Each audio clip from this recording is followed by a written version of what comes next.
Greetings and welcome to Are the Two Bikes Gonna Let Me Park?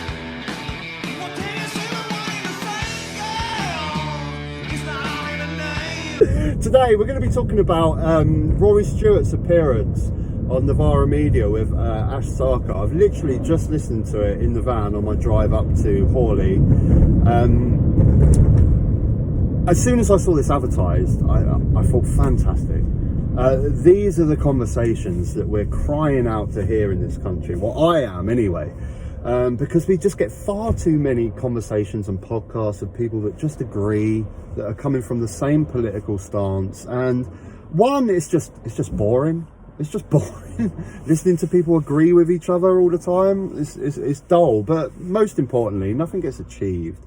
The bridges aren't gapped between the two sides, and I think more than anything in this country, we need more conversations between the left and the centre, because this is, you know, we're looking like we're coming towards a centrist Labour government under Keir Starmer, and there's definitely a massive divide on the left between those that are appalled by a Keir Starmer government, think that it's just no different to a Tory government, and people on the centre that are like, we need to get the Tories out. So we need to bridge the gaps between these two sides. We need to have more conversations. And this conversation between Rory Stewart and Ash Sarkar was fantastic. I really enjoyed it. I'll get into the bits and pieces of it and what I enjoyed and what I didn't. But I just mainly, so Rory Stewart, if you don't know him, ex-Conservative MP under the David Cameron administration. He got kicked out by Boris Johnson just for hating Boris Johnson, really, but most recently he's become popular because of the podcast The Rest Is Politics. So I guess when they started that podcast, I guess this is the aim that they were trying to get, really, is a podcast between you know, an ex-Conservative and an ex-Labour MP.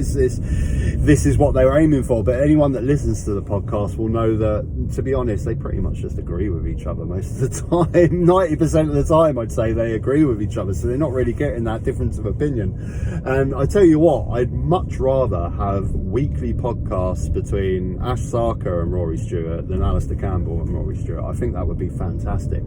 Just imagine if you had a weekly podcast where each week they discuss something different. The two opinions on immigration. Recently in the news, we've just had 8,000 migrants descend on that island in Italy. Forgive me, Lampedusa, I think it's called. Sorry if I got that incorrect. You know, what's the two takes? What's the two opinions, from the centre opinion to the left opinion? Next week, NHS, what should we do? Different opinions from either side. Wouldn't that be fantastic? I'd tune into that every single week.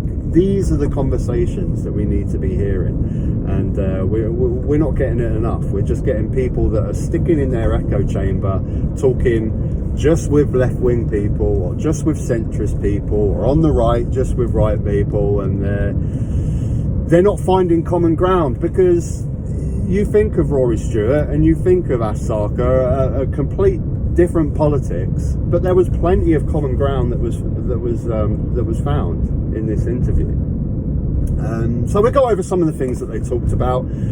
Austerity was obviously brought up, and I guess Rory Stewart's defence that he came up with is that no one in the Tory Party is some kind of evil person that goes out to kill 150,000 people with austerity. If you think, as many people seem to, that the Tory Party is a fundamentally kind of evil operation, where we're literally rubbing our hands together being like, how am I really going to over poor people? How am I really going to make people's lives as miserable as possible? Because what I really get pleasure out of is destroying things, killing people. Right? I really want to kill 150,000 people with austerity. That's my aim, right? That we are somehow kind of genocidal maniacs. It's not true. I mean, let me just begin with it. It's just not true. And I think understanding the truth and focusing on the details and caring about the details and truth is really important. And, you know, I think that's a fair comment. There's plenty of people in the Tory Party that don't care about the poor. I don't know when they significantly go out to kill a certain amount of people, but there's definitely people that don't care. But there's also people that don't really realise the impact of their their policies. Now, one of my things that I've always said with Margaret Thatcher, however I hate the majority of her policies, I do actually think that she was trying to create a better country. The perfect example is council houses, selling off council houses. I strongly believe that she had a vision where everyone is able to own their own home. And, that would be great. If homes were affordable and everyone could own their own home, that would be a great thing, right? But I don't know why she didn't realise this, being adversed in right-wing economics, that, inevitably the selling of council houses will be manipulated by rich landlords that want to make a profit and turn a profit. So we're back here with the two bikes cycling in tandem. So I mean, if they were single file, I'd be a lot safer overtaking there. But what's your thoughts on cyclists in general? Put it down in the comments down below. Should they cycle single file? But anyway, back to the point that I was talking about. I generally believe that Margaret Thatcher had a vision of everyone owning their own home, but those style of right-wing economics was always going to favour people manipulating the system and becoming rich and selfish. That's what that style of Thatcher-Reagan economics will breed. So that's what Rory's saying, isn't it? It's saying that no one inevitably is going out, and there's a lot of people in the Tory Party that start off with good intentions. You can give your opinion on that, but my opinion would be there is obviously a lot of people in the Tory Party, and even more so now with the current crop, that just generally don't care about the poor. Jacob Rees-Mogg. Ash Sarkar brought up Jeremy Corbyn, of course. I mean, this was one of the biggest sound bites about it was kind of like the taster to get people excited about the podcast, wasn't it? That Rory Stewart came in defence of Jeremy Corbyn. He said that the Labour Party shouldn't have kicked him out. He's very wish-washy on this subject of Jeremy Corbyn. He was he praised him quite a lot in the podcast. Said he agreed with him and talked in length about the Iraq War, and he praised him quite a lot, which is kind of the opposite of what he does if you actually listen to the Rest Is Politics podcast. One thing that always got me angry about Rory Stewart's opinion on Jeremy Corbyn in his podcast is that he damned Boris Johnson and then explain everything that he couldn't stand about Boris Johnson. He does a very good job of that in this podcast. Boris Johnson, if I was trying to describe what I find wrong about him, he lied to the Queen in order to lock the doors on Parliament, in order to drive through a Brexit deal that had no consent from the legislature. He was overruled by the Supreme Court. Then he attacked the Supreme Court. These were people who claimed that they'd done Brexit because they revered an independent British Parliament and an independent British court. And as soon as those things frustrated them in the classic moves of the populists, they just rubbished those institutions. He lied to Parliament and then tried to change the ministerial code, which said he should resign from doing so, to prevent himself from having to resign. He took and did not declare an £800,000 loan guarantee from Canadian businessmen. He enabled MPs that he knew to be people who'd been involved in sexual harassment to return to office, and lied about that too. He set and broke his own COVID regulations. He showed a total disregard for the most basic competence of government. He presided over a Brexit that undermined security in Ireland, that impoverished our economy.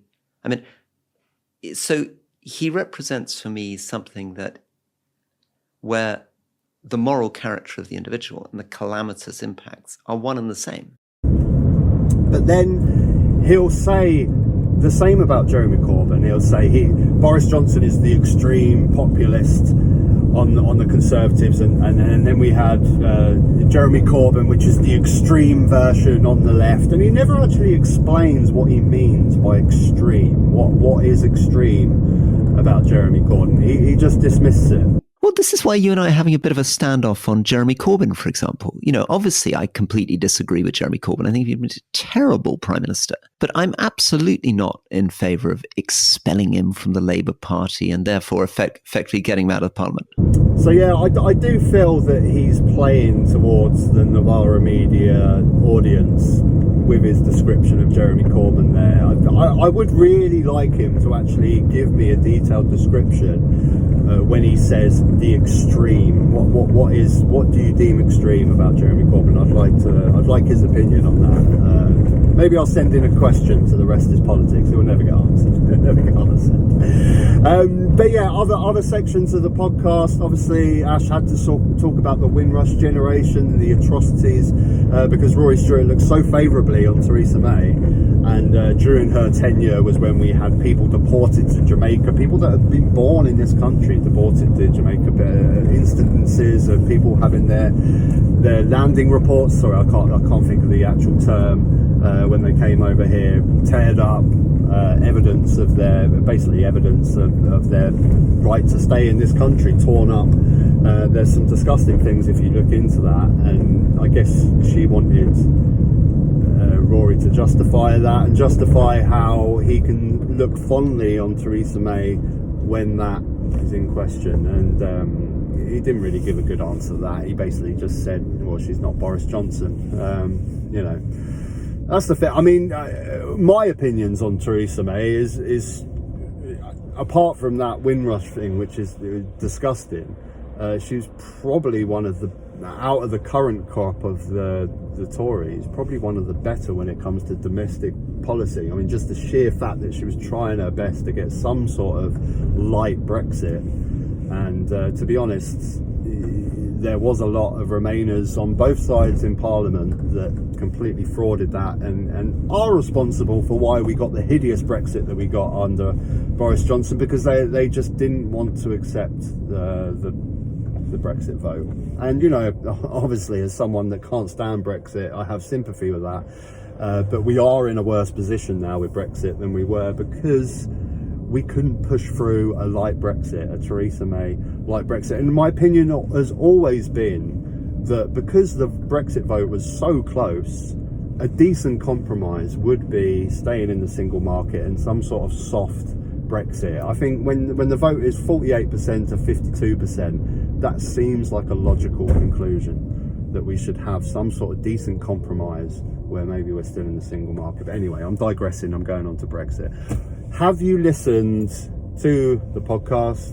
What did you think? Do you think we should have more conversations like this with people with opposing views? I desperately think we do. I really, really think we do. I think we would benefit massively from more of these. I would tune in every week if this was a regular podcast. I really would. Thoughts? Till next time, as we're in the beautiful little village of Ditchling trying to negotiate through our traffic. Let me know in the comments what you think. If you like the video, maybe you might like to give it a like or subscribe. There's a video probably popping up there if you want to check that one out. That'll help me too. Till next time, take care.